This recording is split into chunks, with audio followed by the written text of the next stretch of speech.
Long-term success in any field is immensely difficult to attain. Sure, the MCU makes crafting 20 good to great movies over the space of a decade look like a cakewalk, but it takes a lot of effort and even the occasional misstep for most video game franchises to deliver quality experiences for that long. Sadly, the games on this list are a testament to just how difficult that creative process is. They might have started off strong with a string of releases that captured imaginations across the globe, but eventually they all ran out of steam and spent years, sometimes even decades, as a shadow of their former selves. However, these games are also reflective of how one great idea or concept can see fans stick around through thick and thin, hoping that one day a franchise might reclaim its former glory. As always though, it's the hope that kills you. I'm Josh from WhatCulture.com, and these are 10 famous video game franchises that haven't made anything good in years. Number 10, Contra. You'd be forgiven for thinking that Contra was just a relic of the past. The arcade series has never really left the public consciousness, being synonymous with the glory days of arcades and gathering around an NES with your friends to blast some space aliens. But you'd be hard-pressed to name any of the games after the mid-90s sequels. And no, it's not just because I wasn't alive then, no, I have done my research.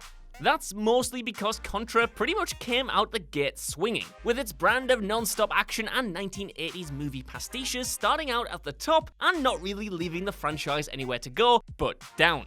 As a result, most of the sequels amounted to simply being more Contra. A couple attempts at a rebrand in the 2000s with the grittier Contra Shattered Soldier and the weird futurism of Neo Contra were admirable but nothing special, while a full-on resurgence after Contra 4 was short-lived. The most recent release, Rogue Corps, is the lowest the franchise has sunk yet though, and after decades slugging out arcade best titles, maybe it's time Contra finally put its guns down.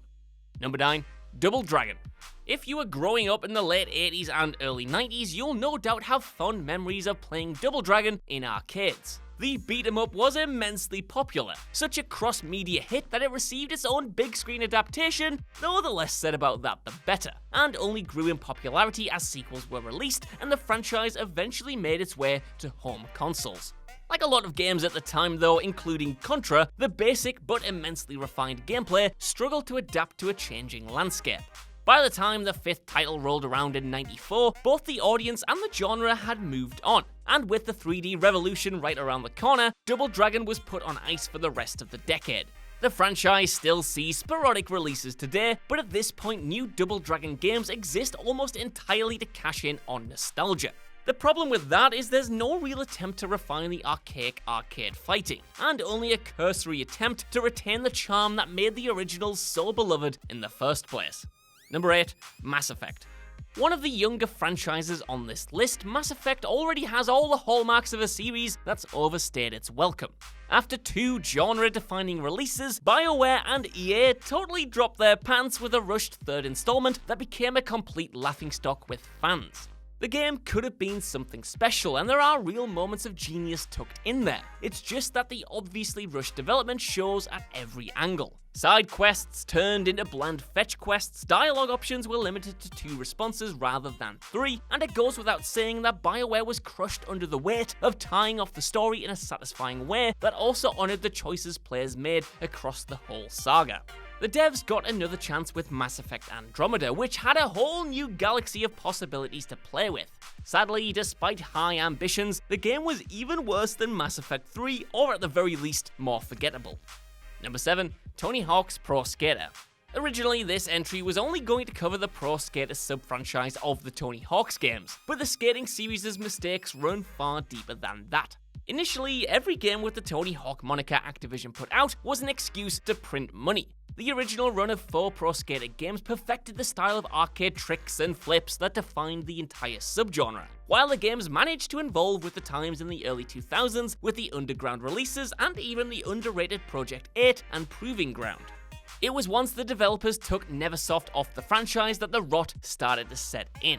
Activision moved their focus to peripheral-based spin-offs like Ride and Shred, and trying to play a game on a plastic skateboard in front of your TV was as finicky and annoying and as frustrating and oh my god this is horrible as it sounds. After a couple years on ice, the series received one more shot at redemption with Pro Skater 5, a back-to-basics sequel to a beloved sub-series, but the devs shit the bed with that one as well. Somehow, this was worse than the peripheral games, and proved that Activision had no interest at all in rejuvenating this once trailblazing series. Number 6. Crash Bandicoot. Now, I know what you're already saying. Josh, how dare you say that our boy Crash hasn't been in anything good for years? Did you even play the Insane Trilogy or Crash Team Racing Nitro Fueled? And to that I say, well, yeah, it is true. Crash is now back on top of the world once again. But it's thanks to the publisher reviving games from the 1990s and the nostalgia and adoration players have for them, rather than anything new Activision has come up with recently for the character. Likewise, Crash desperately needed those remakes of previous titles because Activision drove the PlayStation mascot's popularity into the ground pretty much as soon as they bought him.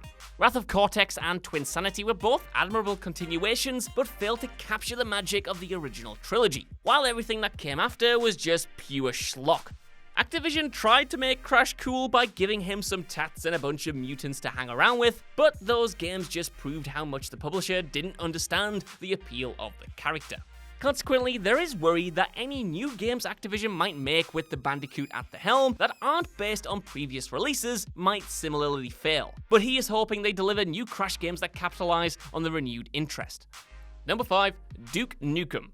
Duke Nukem is one of those franchises where the main character is more iconic than the games they actually started. The first 2 titles were side-scrollers that pretty much nobody played, but Duke was catapulted to success in Duke Nukem 3D, which was the kind of first-person shooter that only the 90s could produce.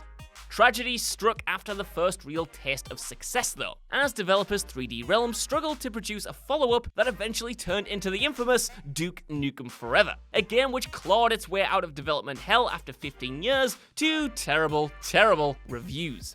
The character wasn't totally idle in the meantime though, and lived on in a variety of third-person spin-offs. I actually quite liked Time to Kill, but by the time Land of the Babes came along, Duke's stick was starting to wear thin. Considering he was very much a product of the 90s, it probably makes sense that the devs have struggled to reinvent Duke for the modern age. He's still out there spouting Hail to the King, but the monarchy was abolished long ago.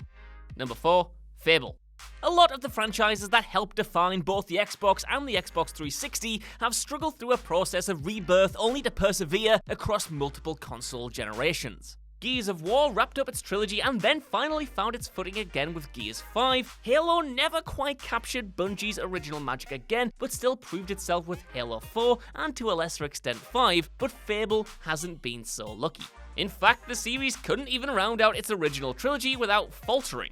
The first 2 games were great RPGs, even if they were overshadowed by Peter Molyneux's big mouth, but the third game made the fatal mistake of trying to be more streamlined, which in video game terms always means gaining more mass appeal by gutting features fans love. That release soured many on the fantasy series, and it was clear Microsoft had no idea what to do with the property going forward. The next 2 titles were the Xbox Arcade Fable Heroes and the Kinect-centric Fable The Journey, both of which were essentially just cashing in on the branding. Developer Lionhead folded during the development of Fable Legends, which was planned for the Xbox One, but rumors suggest Microsoft is reviving the series with a new studio for a proper Fable 4, which will hopefully buck this losing streak. Number 3. Bubsy. Bubsy is such a notorious franchise that you might not even know that, at one point anyway, it was actually rather good. The Bobcats' first outing, which boasts the groan-inducing title Bubsy, in claws encounters of the third kind, was a stellar if a touch derivative 2D platformer, as was the sequel, which dropped the puns for the cleaner title of Bubsy 2. That was the last time the words Bubsy and stellar were ever in the same sentence though, as the third platformer came out to diminishing returns, with critics in agreement that the series was in need of a creative kick up the bum.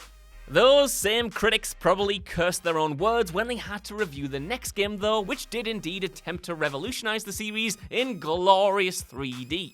The transition though was not elegant, and the sequel was like an LSD trip, with ugly, garish textures making up the environment, unresponsive controls, and nightmarish enemies. The series never recovered, and it took until 2017 before the old Bobcat received another shot at the big time. As you can probably guess, because you're probably asking, wait, what game was that? It did not turn out well. Number 2, Alone in the Dark. Like Duke Nukem, Alone in the Dark is one of those games that helped define a genre, but by now has way more bad games than good ones. The original trilogy was well enough received, but even those 3 games struggled to maintain the interest of an audience. As a result, Alone in the Dark went on a short hiatus, and has struggled to reinvent itself ever since. 2001's The New Nightmare, no, not that one, was a solid effort, taking more cues from Resident Evil more than its own history, but it didn't sell, and the brand was rebooted again under new publisher Atari in 2008. This release similarly boasted some neat ideas, especially when it came to the revolutionary fire effects and the then novel TV episode framing, but didn't come together as a cohesive whole and, once again, struggled to find an audience. The lowest point came with the next game though, Alone in the Dark Illumination, which launched in 2015 on PC and amounted to little more than a bare-bones shooter farted out to coast on the name alone. Number 1, Silent Hill. From one iconic survival horror series to another, Silent Hill's steep decline into obscurity hurts the most. The series set a new bar for atmospheric storytelling in games, acting as the mature-ish cousin to the B-movie inspired Resident Evil. The first chunk of games were all amazing in their own way, with 2 being one of the best the industry has ever seen. But after the 4th title showed cracks in the formula, it all started to go downhill very quickly. A new team was brought in which clearly didn't quite grasp the DNA of the franchise. The iconography remained, and on the surface it didn't look like the following games, including Downpour, Origins, and Shattered Memories, deviated too much from the style of the previous releases, but the spark was gone.